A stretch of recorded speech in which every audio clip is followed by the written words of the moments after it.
I'm Mila, 29 years old, 18 months. That's how long my mother spent dragging me through court, trying to prove my grandmother was senile when she wrote her will. 18 months of her calling me a gold digger, a snake, and an ungrateful grandchild who manipulated a helpless old woman. But my mother didn't know something. Grandma had been preparing for this day for a very, very long time. And when we found the hidden room inside the mansion, a room that had been sealed for 40 years, everything changed. Before I continue, if you find this story worth hearing, please take a moment to like and subscribe, but only if you genuinely want to follow along. Oh, and drop a comment telling me where you're watching from and what time it is there. Now, let me take you back 2 years ago to the day my grandmother was admitted to the hospital for the last time. The call came at 6:47 a.m. on a Tuesday. Miss Marshall, this is Hartford General. Your grandmother, Margaret Marshall, has been admitted, congestive heart failure. I was on a plane from Portland within 3 hours. The entire flight, my hands wouldn't stop shaking. Grandma Margaret was 84, but she'd always seemed invincible to me. The woman who taught me to plant roses, who held me when I cried myself to sleep at 7 years old, the night my mother walked out. When I arrived at the hospital, my mother was already there. Karen Marshall, 54, blonde highlights, Hermes scarf draped just so, stood in the hallway talking to a doctor. She didn't acknowledge me. Not a glance, not a nod. I approached slowly. "Mom, how is she?" Karen finally turned. Her eyes swept over me like I was a stain on the wallpaper. "Oh, you came." Her voice was ice. "I thought you were too busy with your little career to bother." "She's my grandmother." "She's my mother." Karen turned back to the doctor, dismissing me completely. "As I was saying, doctor, I'll need copies of all her medical records." I tried again. "Can I see her?" Karen spoke to the nurse without looking at me. "Only immediate family is allowed in right now. The patient needs rest." The nurse glanced between us, confused. "Ma'am, isn't this—" "She's not immediate family." Karen's smile was razor thin. "Not really." The words hit like a slap. 22 years of being raised by Grandma Margaret, and I wasn't real family. I stood there in that sterile hallway, watching my mother disappear into my grandmother's room. The door clicked shut behind her. And I realized something that should have been obvious years ago. To Karen Marshall, I had never been her daughter. I was just an inconvenience she'd left behind. I waited until Karen left for lunch.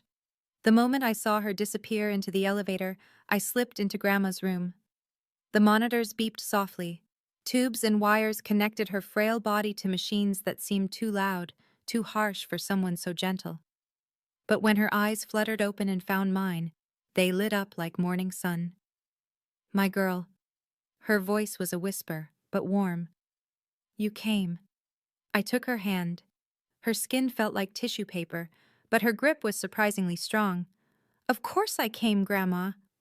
"Don't—" She paused, catching her breath. "Don't believe anything Karen tells you about me. I'm sharper than she thinks." I squeezed her hand. "I know." Margaret's eyes drifted toward the window. "The room. William's room. Remember, Mila, if you ever need answers." William. My grandfather, who died before I was born. I'd heard stories about his study, but I'd never seen a separate room in the mansion. "Grandma, I don't understand." The door swung open. Karen stood in the doorway, a paper coffee cup in her hand, her eyes locked onto our intertwined fingers. "What are you doing in here?" Her voice carried that familiar edge of accusation. "I'm visiting my grandmother." Karen turned to the nurse who had followed her in. "You see this? This is exactly what I was worried about." She gestured at me. "She's always trying to isolate my mother from the family. This is textbook elder manipulation." The nurse's expression shifted. She looked at me differently now, with suspicion. I opened my mouth to defend myself, but Grandma Margaret squeezed my hand. A warning, stay calm. "I was just leaving," I said quietly. As I walked past Karen, she murmured something only I could hear. "I've recorded everything, Mila. Everything." The words made no sense to me then, but they would. 3 days later, Grandma Margaret passed away in her sleep. I was holding her hand when it happened, The monitors flatlined at 3:22 a.m. The nurses rushed in, but I already knew. Her grip had loosened. The light behind her eyes, gone. Karen arrived 2 hours later. 2 hours. She burst through the door in full mourning attire, black dress, dark sunglasses pushed up on her head, and collapsed dramatically at the bedside. "Mama! Oh, Mama, I'm so sorry I wasn't here!" She sobbed loudly, clutching the sheets. "I should have been here! I should have!" The performance was flawless. Nurses exchanged sympathetic glances. A young orderly brought her tissues. I said nothing. What was there to say?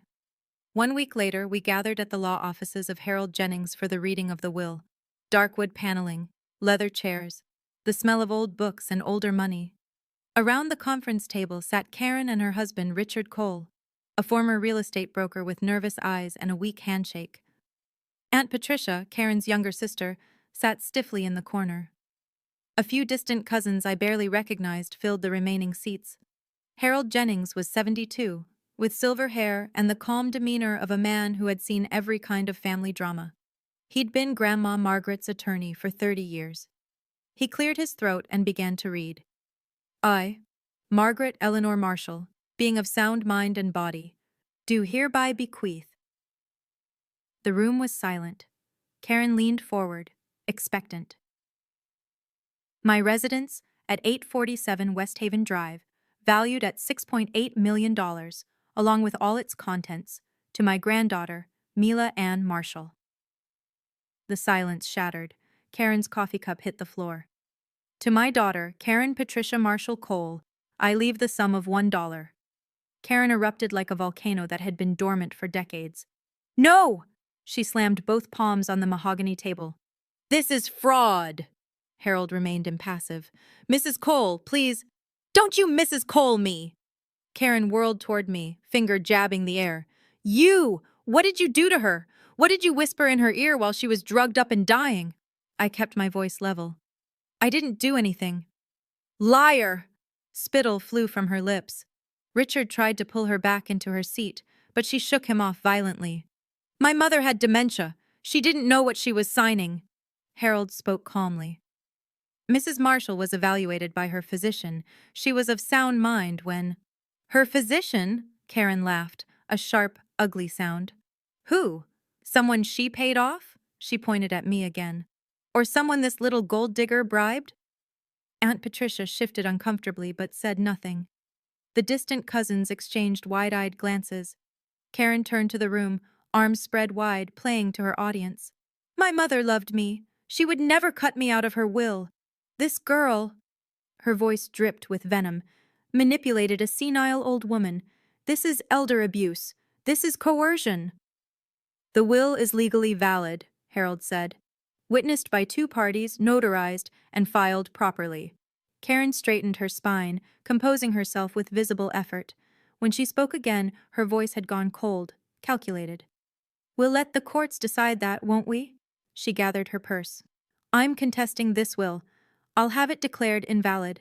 And when I'm done, everyone will know exactly what kind of person my granddaughter really is. She paused at the door, looking back at me with a smile that didn't reach her eyes. See you in court, sweetheart. The door slammed behind her. After the explosion, the conference room emptied quickly. Richard hurried after Karen without a backward glance. The distant cousins mumbled excuses and fled. Only Aunt Patricia lingered. She approached me hesitantly, wringing her hands. Mila, I don't know what to say. You don't have to say anything, Aunt Patricia. She glanced toward the door, as if afraid Karen might burst back in. Karen is my sister. I have to stand by her. You understand, right? I understood perfectly. Blood over truth. Appearances over reality. The Marshall family motto. Of course, I said quietly. Patricia left without another word. Harold began gathering his papers. Miss Marshall, I want you to know this will be a difficult fight. Karen has resources. She'll drag this out. I know. But the will is solid. Your grandmother made sure of that. He paused, studying me. She loved you very much. That night, I drove to the mansion alone. My mansion now, technically, though it didn't feel like mine. It felt like Grandma Margaret's ghost still wandered the halls. I sat in her bedroom, surrounded by photographs. One caught my eye, me at 7 years old, sobbing in Grandma's arms. The day Karen left. My phone buzzed. Unknown number. The text read, "Miss Marshall, I'm a private investigator. Been hired by Karen Marshall to look into you. Thought you should know." My stomach dropped. Another message followed. "She's looking for anything to destroy you." I stared at the screen. Who was this? Why warn me? Before I could respond, a third message appeared. "Watch your back. She's more desperate than you know." I sat in the darkness of my grandmother's room, clutching my phone. Somewhere out there, Karen was already sharpening her knives, and I was completely, utterly alone. 2 weeks later, the lawsuit arrived. The courier handed me a thick manila envelope on the front porch of the mansion.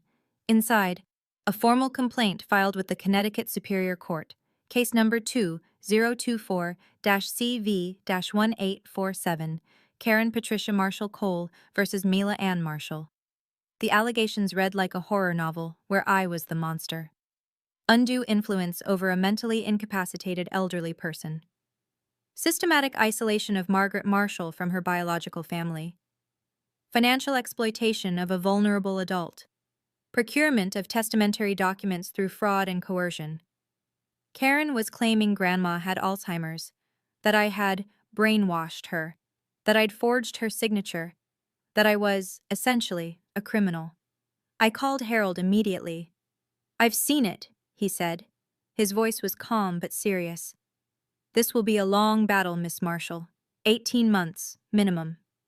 "Can she win?" "Not if the truth matters, but truth and courtrooms don't always align." He paused. "Karen has hired Victoria Smith from Hartford. She's expensive and aggressive." I sank onto Grandma's favorite armchair. "Why is she doing this? It can't just be about money." Harold was quiet for a moment. Then, "Miss Marshall, your grandmother and I discussed many things over the years. She had her reasons for the will, and she knew Karen would react exactly this way. Then why not just explain? Leave a letter?" "She did leave something," Harold said carefully. "But she wanted you to find it yourself, when you were ready." "Find what?" Another pause. "Do you remember your grandfather's study?" My heart skipped. "Grandma mentioned it, at the hospital, but there's no study in this house." "There is," Harold said. "You just haven't found it yet. Look in the library, third bookshelf, a book called First Principles." The line went dead. Karen didn't wait for the courts to act. She launched her own offensive. By month 3, the rumors had spread through every country club and charity gala in Hartford County. I wasn't just a granddaughter contesting a will. I was a predator, a manipulator, a monster who had isolated a helpless old woman and stolen her fortune. I learned about the Whisper campaign the hard way. The email from my firm arrived on a Tuesday morning. "Dear Mila, we've received concerning information from an anonymous source regarding your personal conduct. Pending investigation, we're placing you on administrative leave." I called my supervisor immediately. "Janet, what's going on?"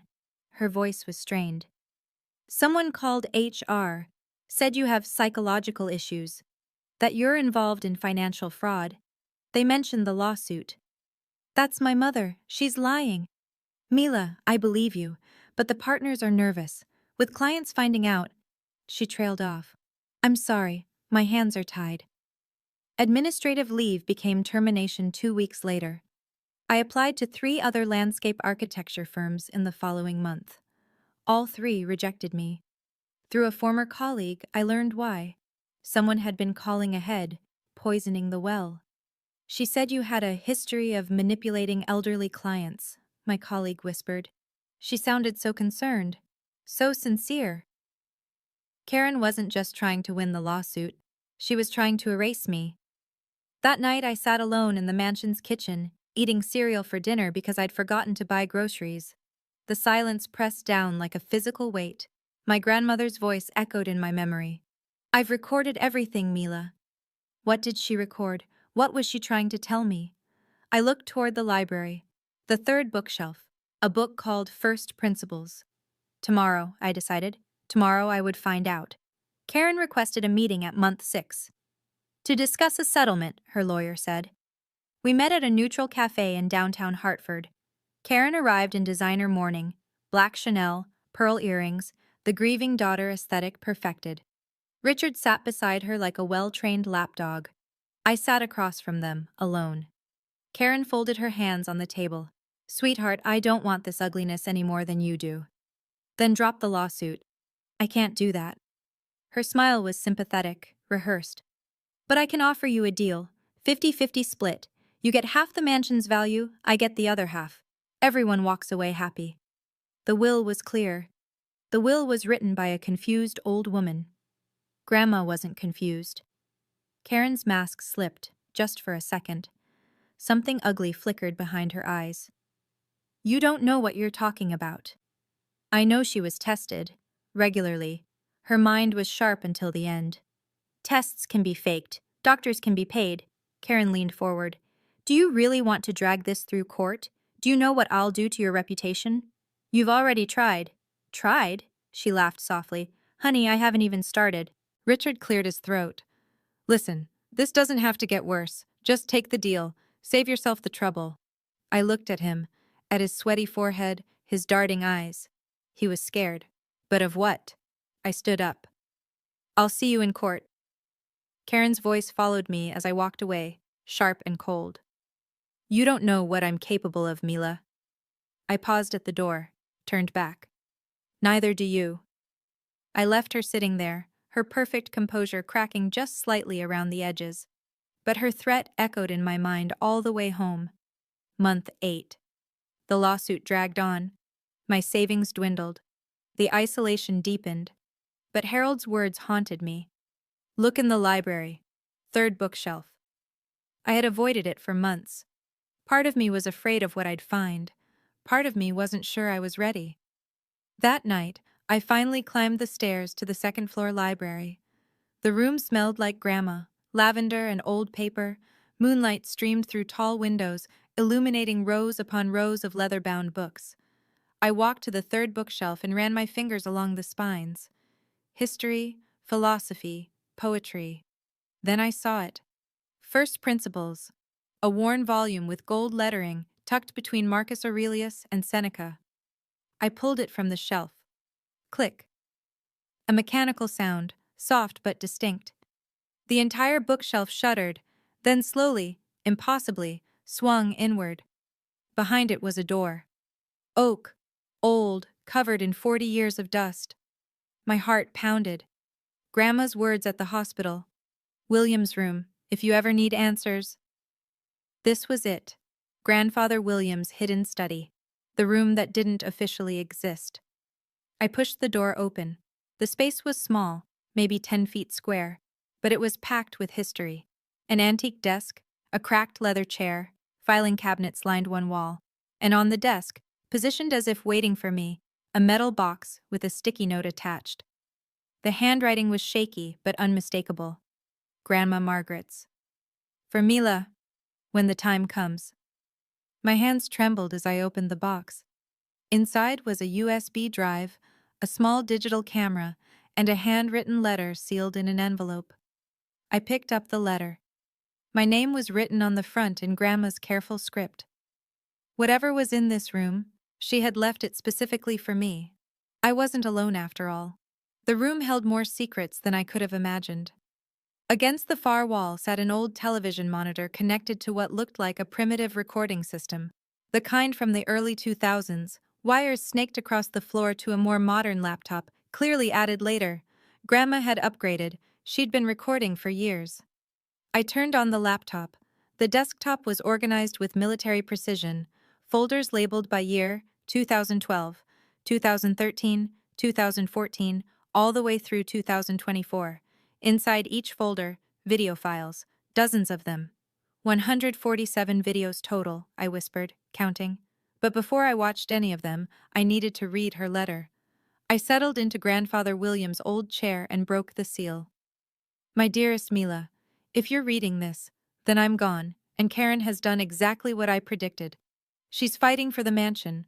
She's calling me senile. She's trying to destroy you. I want you to know the truth. Karen began borrowing money from me in 2012. At first it was small amounts, 10,000 here, 20,000 there. She said it was for emergencies, for Richard's business troubles, for things I didn't question because she was my daughter. By 2015, I realized I'd lost control. She had me sign papers while I was recovering from hip surgery, still foggy from painkillers. A power of attorney. Access to my accounts. When I tried to revoke it, she threatened me. She said if I didn't keep giving her money, she would make sure you never visited me again. She would tell you lies about me. I was weak. I was afraid. So I stayed silent. But I wasn't stupid. I recorded everything, Mila. Every visit where she demanded money, every threat, every forged signature. The USB contains 147 videos. Use them wisely. I love you more than words can say. Grandma. I read the letter 3 times. Each time, the words cut deeper. 12 years. Karen had been draining Grandma for 12 years, threatening her, manipulating her, using me as a weapon. My hands shook as I plugged the USB into the laptop. The files loaded. 147 video thumbnails, each one dated and labeled. I clicked on the first one, dated January 15th, 2012. The video showed Grandma's living room, the same living room I'd spent my childhood in. Karen sat across from her, legs crossed, expression pleasant. I just need 10,000, Mama. Richard's car broke down. That's the 3rd time this year, Karen. Well, these things happen. You can afford it. The video ended. I clicked the next one. March 2012, 15,000 for home repairs. Then I jumped ahead. Video number 35, dated March 15th, 2018. The scene was different. Grandma looked older, frailer. Karen's pleasant mask was gone. Sign the check, Mother. Karen, this is $75,000. I know what it is. Sign it. What is this money for? Karen's face twisted. Richard has a problem, a gambling problem. If I don't cover his debts, certain people will be very unhappy. Karen, I can't keep... You can! Karen leaned forward, eyes blazing. And you will, unless you want me to tell Mila what you really think of her. Unless you want me to make sure she never visits you again. Grandma's face crumpled. Please don't do this. Sign the check. The video ended with Grandma's trembling hand picking up the pen. I sat in the darkness of William's hidden room, tears streaming down my face. Karen hadn't just stolen money, she had terrorized an old woman for over a decade, and now I had proof, all of it. Now, I know this is where things start to shift. But before I continue, I have to ask you something. If you were in my position, what would you do with those videos? Release them immediately? Or wait for the right moment? Drop your answer in the comments. I genuinely want to know what you think. And if you haven't subscribed yet, now's the time to hit that button, because what comes next, you won't want to miss it. Alright, back to the story. I spent the next 3 days in that hidden room, watching video after video. The pattern was always the same. Karen would arrive, smiling. She'd ask for money, sometimes demanding, sometimes guilt-tripping, sometimes threatening, and Grandma would give in, every single time. Video 42, 2019. Karen forging Grandma's signature on a bank transfer. She won't remember anyway, she muttered to someone off camera, Richard probably. Video 67, 2021. Karen screaming at Grandma for hiding money. I know you have more! Where is it? Video 89, 2022. Karen counting cash she'd found in a drawer. Stupid old woman, keeping money like it's the Depression. I totaled the amounts mentioned across all the videos. Conservative estimate, over $2 million. Stolen, extorted, taken from a woman who was too afraid and too in love with her daughter to fight back. But the most devastating video was the last one, number 147. Dated 1 week before Grandma went to the hospital. She sat alone in this very room, facing the camera directly. Her eyes were tired but clear, sharper than they'd been in years. If you're watching this, Karen, it means you've done exactly what I expected. You're contesting the will. You're calling me senile. You're trying to take everything from Mila. She paused, taking a shaky breath. I want you to know. I was never senile. I had cognitive tests every 6 months. Dr. Patterson has all the records. I was of sound mind until the very end. Her voice hardened. I left everything to Mila because she was the only one who ever loved me without conditions. And you, Karen. She shook her head, tears glistening. You only saw me as an ATM. The video ended. I closed the laptop and sat in the silence. Grandma had handed me the sword. Now I had to decide how to use it. But there was one more video I hadn't watched. Buried in a separate folder labeled Play Last, I found a file titled For Karen, When She's in the Room. I opened it. Grandma appeared on screen, wearing her favorite blue cardigan, the one I'd bought her for Christmas years ago. She looked directly into the camera, her expression serene but sad. Karen, if Mila is playing this video, it means you're sitting there, probably in a courtroom or a lawyer's office. You've been caught. You know it. And you're trying to figure out how to spin your way out of this. She leaned closer to the camera. Let me save you the trouble. You can't. Her voice remained steady, but I could see her hands trembling slightly. I have 147 videos documenting every time you took money from me, every forged signature, every threat, every lie. My lawyer has copies. My accountant has copies. The evidence is overwhelming. She paused.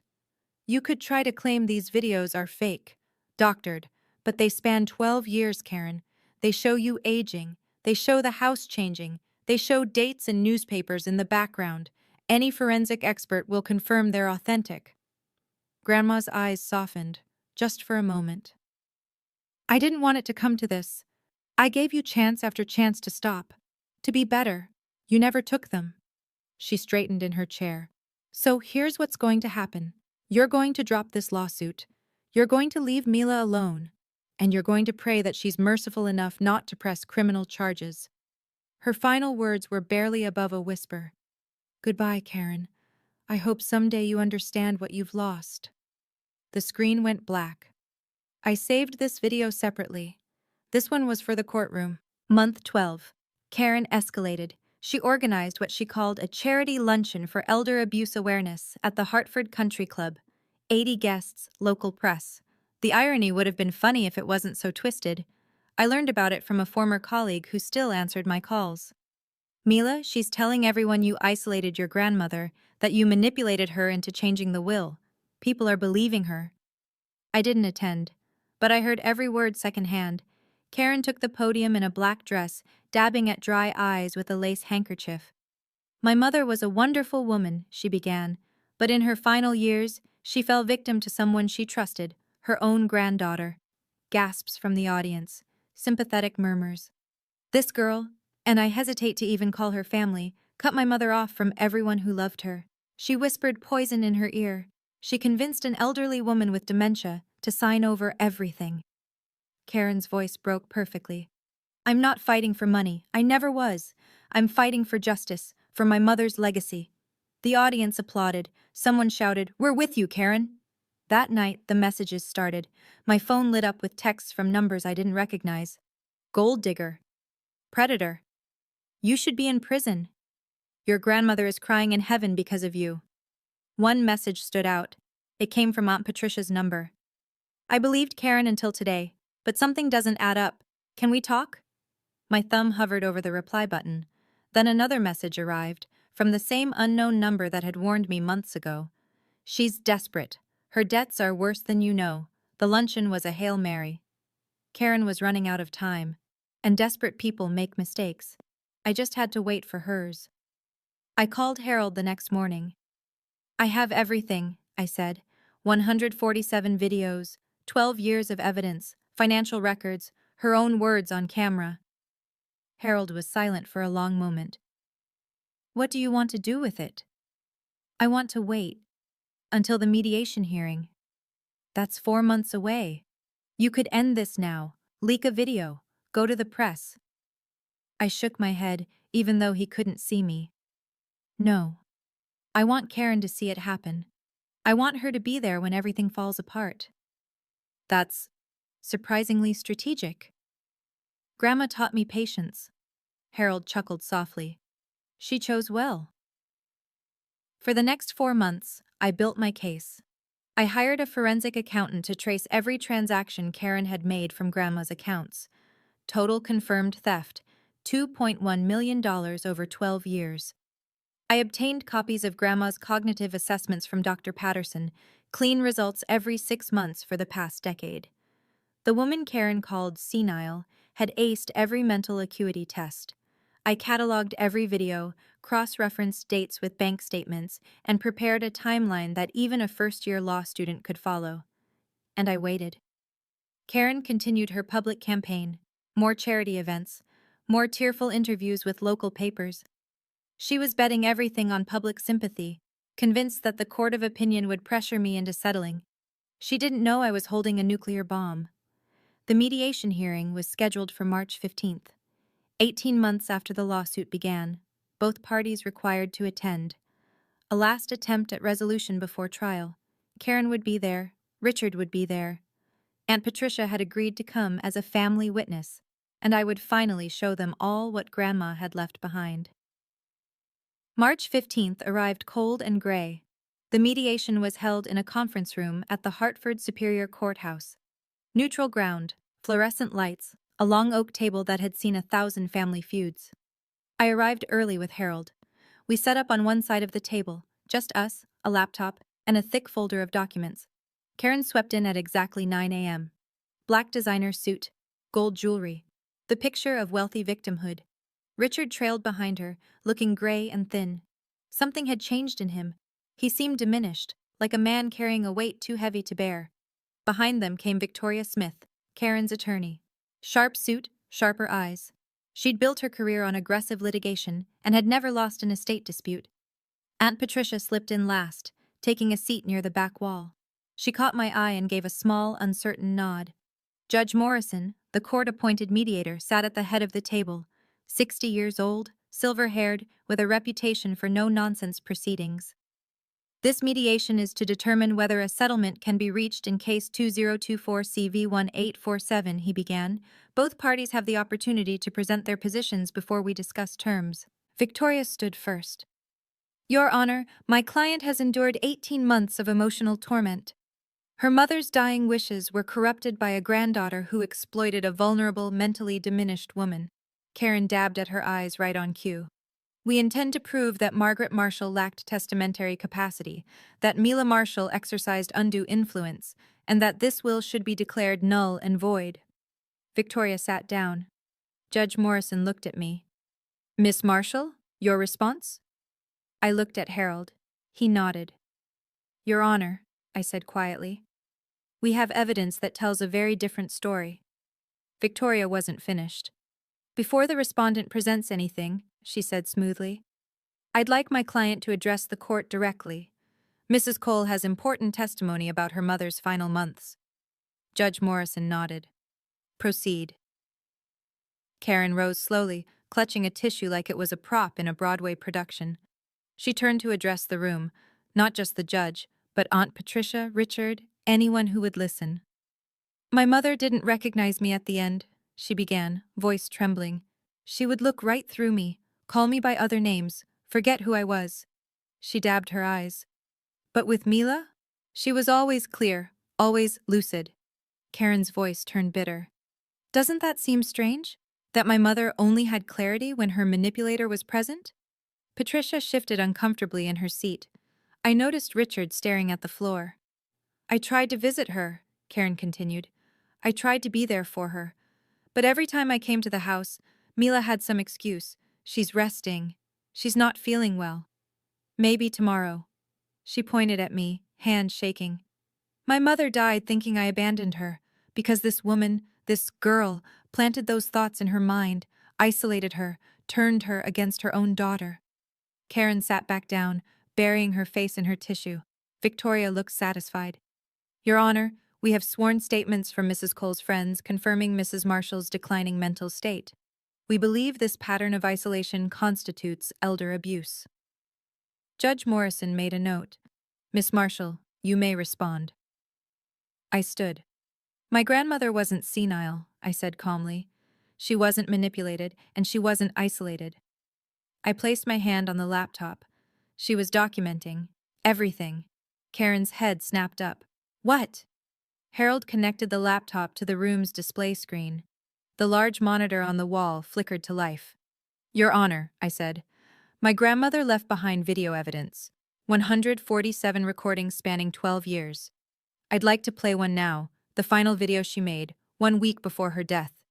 Victoria half rose. Your Honor, we've received no prior disclosure of this.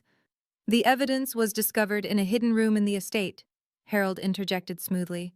My client only recently gained access. All materials will be fully disclosed to opposing counsel. Judge Morrison considered this. I'll allow it. Play the video. I clicked play. Grandma Margaret appeared on the screen, sitting in William's hidden study, wearing her blue cardigan, eyes clear and focused. Karen went rigid. If you're watching this, Karen, Grandma's recorded voice filled the room, it means you've done exactly what I predicted. Karen whispered, No. You've contested the will. You've called me senile. You've tried to take everything from Mila. The room was utterly silent.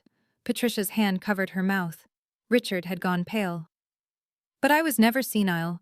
I had cognitive tests every 6 months. Dr. Patterson has all the records. I was of sound mind until the very end. Grandma's expression hardened. I recorded everything, Karen.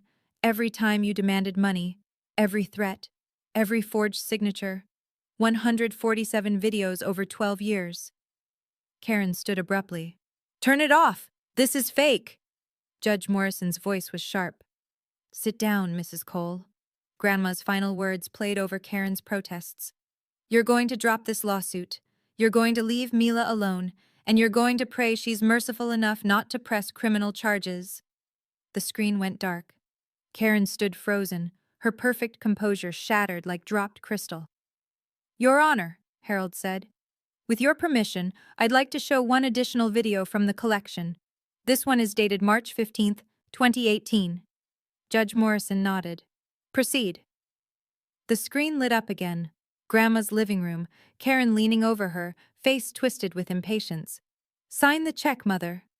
Karen, this is $75,000. I know what it is. Sign it.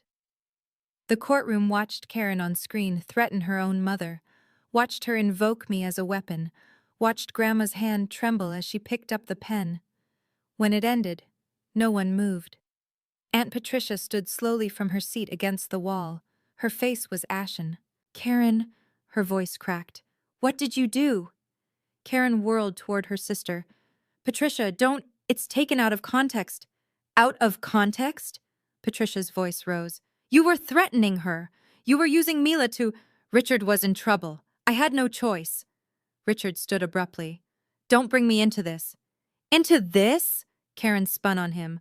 This is your fault. Your gambling, your debts. My fault? Richard's voice cracked. I didn't know you were taking this much. $2 million, Karen? $2 million? The room erupted. Karen screaming at Richard, Richard backing toward the door, Victoria trying to restore order, Patricia crying. Judge Morrison banged on the table. Enough! Silence fell. He looked at Karen with barely concealed disgust. Mrs. Cole, I strongly suggest you consult with your attorney about your options. This mediation is in recess for 15 minutes. Karen collapsed into her chair. I stayed silent through all of it, watching, remembering every lie she'd told about me, every job I'd lost, every sleepless night. Grandma had been right. The truth didn't need to shout. It just needed to be heard. Now I know you're dying to find out what Karen did next. But before I tell you, I want to hear from you. Do you think Karen deserves forgiveness? Comment no if you believe she should face the full consequences, or yes if you believe in second chances. I'll read every single response. And make sure you've hit that notification bell, because the ending of this story, it's not what you'd expect. Okay, let's finish this.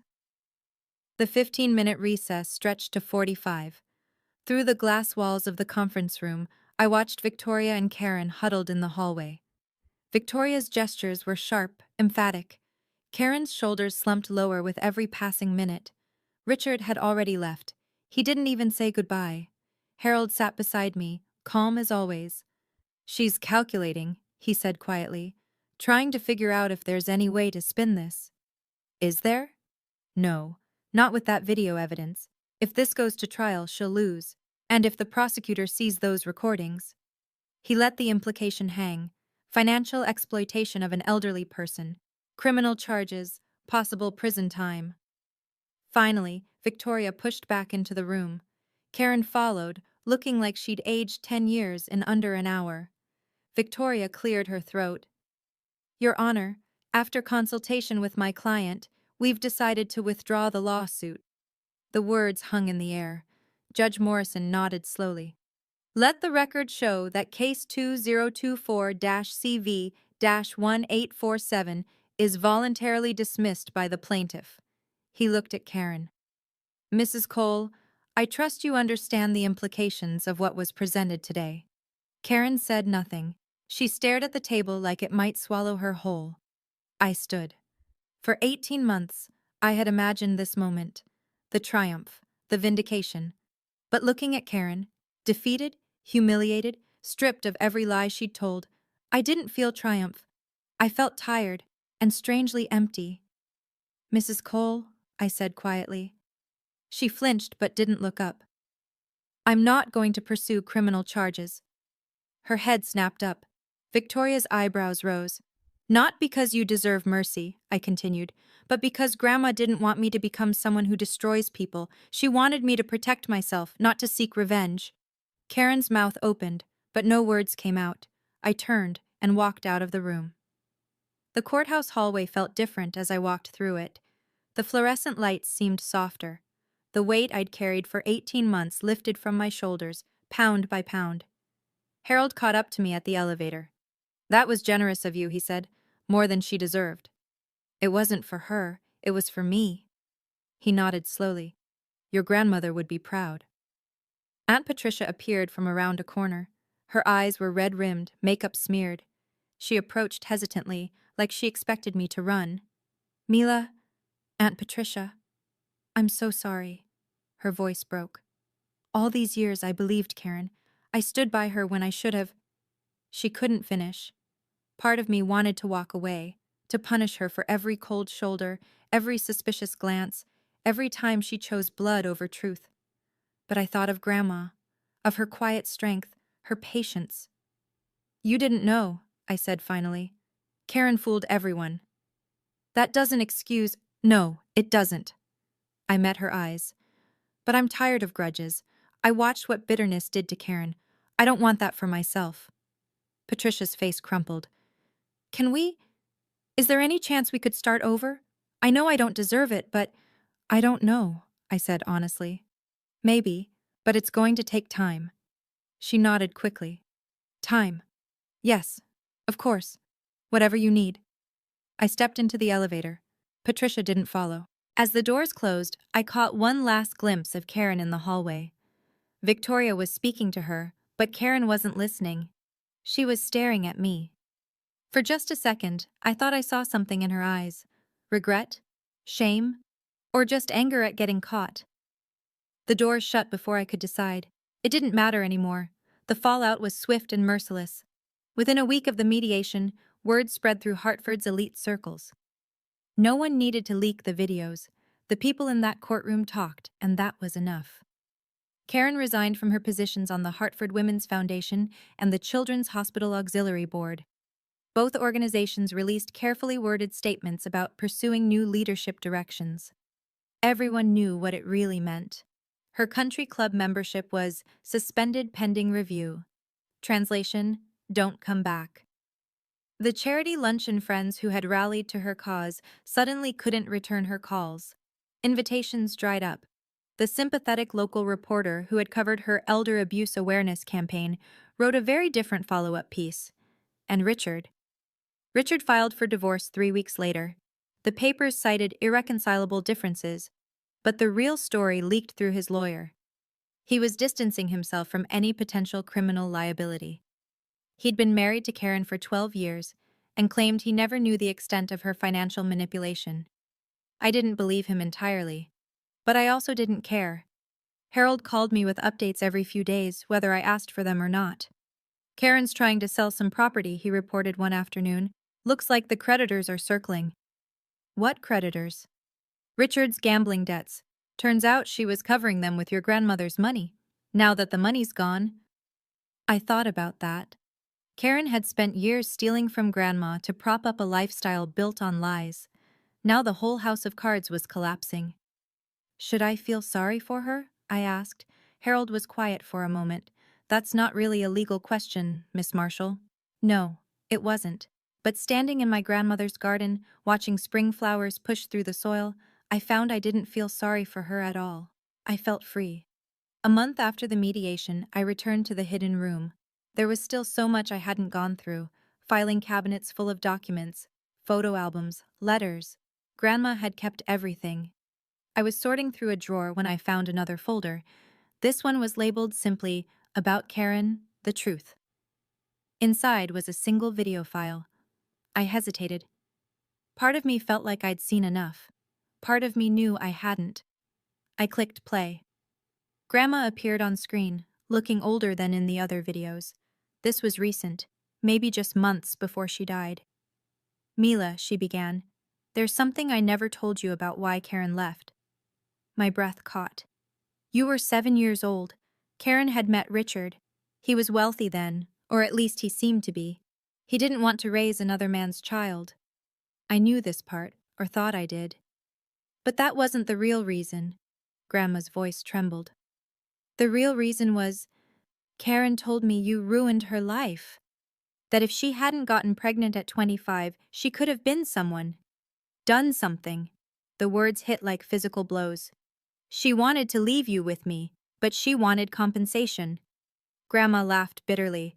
My own daughter asked me to pay her to give up her child. I couldn't breathe. I agreed. I paid her $50,000, and I swore I would never tell you.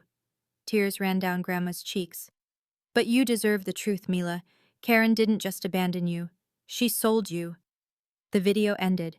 I sat in the silence of that hidden room, processing what I'd just learned. My mother hadn't just left me behind. She had literally put a price tag on me, and Grandma had paid it. To keep me. 2 weeks later, Aunt Patricia came to visit. I was in the garden, Grandma's garden, pulling weeds from the rose beds. The spring sun was warm on my face, and for the first time in nearly 2 years, I felt something like peace. Patricia's car pulled into the driveway. She got out slowly, holding a small box. Mila, do you have a minute? I stood, brushing dirt from my knees. Of course. We sat on the patio, iced tea sweating in the afternoon heat. Patricia kept touching the box in her lap, like it might escape if she let it go. I need to tell you something, she said finally. Something I should have told you years ago. Okay. She opened the box. Inside was a bundle of envelopes, yellowed with age, maybe 30 or 40 of them. These are checks, Patricia said quietly. From me, to your grandmother, every month for 20 years. I stared at her. I don't understand. When Karen left you with Mama, I knew. I knew Karen would never send money to help raise you, so I did. She pulled out an envelope, showed me the check inside, $200, dated 1998. I never told anyone, not Karen, not your grandmother even knew who it was at first. I sent them anonymously for the first 5 years. But why? Patricia's eyes filled with tears.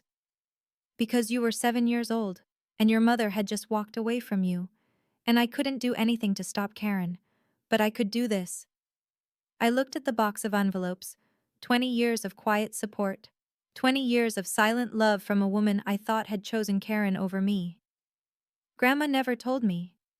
She found out eventually, but I asked her to keep it secret. I didn't want Karen to know.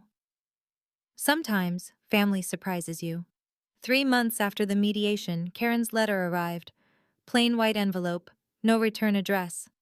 But I recognized the handwriting immediately, the same looping script that had signed my childhood birthday cards, back when she still pretended to be a mother. I opened it standing at the kitchen counter. Mila, I know I don't deserve to write to you, but I have no one else. Richard left. My friends won't speak to me. Patricia hasn't returned my calls in weeks. I'm not writing to make excuses. I know what I did was wrong. I know I hurt you. I know I hurt Mama. But I'm still your mother. Doesn't that count for something? I just want to talk, to explain, to make things right, if that's even possible. Please, Mila. I have nothing left. I only have you. Karen. I read it 3 times. Then I sat down at Grandma's writing desk and composed my reply. Karen. I received your letter. I've thought carefully about what to say. You're right that you don't deserve to write to me. You're also right that you hurt me and Grandma in ways that can never be undone. But here's what you're wrong about. You are not my mother. Not in any way that matters. You gave up that title 22 years ago when you traded me for $50,000. Yes. I know about that now. I don't hate you. Hate requires energy, and I've wasted enough on you already. But I also don't have anything to give you. Please don't contact me again. Mila. I sealed the envelope, walked to the mailbox, and sent it. Then I went back to the garden and kept planting. Some roots need to be cut for others to grow. 6 months later, Eleanor's garden opened its doors. I named it after my grandmother's middle name, the name I'd always loved, the name she'd asked me to use if I ever wanted to honor her. The mansion's eastern wing became a community center. The sprawling grounds became a teaching garden. Every Saturday morning, children from Hartford's underserved neighborhoods came to learn about plants, about patience, about growing something beautiful from nothing but soil and sunlight. Aunt Patricia helped with the ribbon-cutting ceremony. She'd been coming around every weekend now, tentatively at first, then with more confidence. We weren't the same as before, but we were building something new. I stood in the garden that afternoon, watching a group of 8-year-olds argue about who got to water the tomatoes. Their laughter echoed off the old brick walls. My phone buzzed. An email from my former firm. We'd love to discuss bringing you back, senior position, your choice of projects. I smiled and typed back, thank you, but I've found my project. Later that evening, I stood in front of Grandma's portrait in the main hall. The painting had been there for as long as I could remember. Margaret Eleanor Marshall, age 60, captured in oil and canvas. I understand now, I said softly. You didn't leave me a house. You left me a beginning. I thought about everything she'd endured, the stolen money, the threats, the daughter who saw her as nothing but a source of income. And through it all, she'd protected me, prepared for me, loved me. I'm going to make this place matter, I promised her. For the kids who need somewhere to belong, like I did. The portrait didn't answer. But I swear, just for a moment, her painted eyes seemed warmer. Spring has come again to the mansion grounds. The garden is in full bloom, roses and tulips and the purple lavender Grandma always loved. Children run through the paths every weekend, their small hands dirty with soil, their faces bright with discovery. I've learned a lot in the past 2 years. About family, about betrayal, about the difference between the people who share your blood and the people who actually show up for you. Here's what I know now. Not everyone who calls themselves family will treat you like family. Some people see love as a transaction, something to exploit, something to trade. They'll take and take until there's nothing left, then blame you when the well runs dry. It doesn't mean you're unworthy of love. It means they were incapable of giving it. Grandma understood that. She couldn't fix Karen. She couldn't make her daughter into a different person. But she could protect me from the fallout. She could leave me evidence and truth and the resources to build something meaningful. She could love me the way I deserve to be loved. And in the end, that's what I'm passing forward. Every kid who walks through these garden gates learns the same lesson. You can grow something beautiful even in broken soil. If you've ever had to set boundaries with someone who should have loved you better, or if you're still figuring out how, I want to hear your story. Drop it in the comments. You're not alone, and your experience matters. Thank you for staying with me until the end. Remember, you don't have to defeat anyone to win. Sometimes, winning just means finding yourself again. I'll see you in the next story. Thank you so much for watching all the way through. If this story resonated with you, please share it with someone who might need to hear it. Don't forget to subscribe and hit that notification bell so you never miss a new story. And if you're hungry for more family drama, check out the videos linked in the description. Each one has lessons worth taking with you. Until next time, take care of yourself.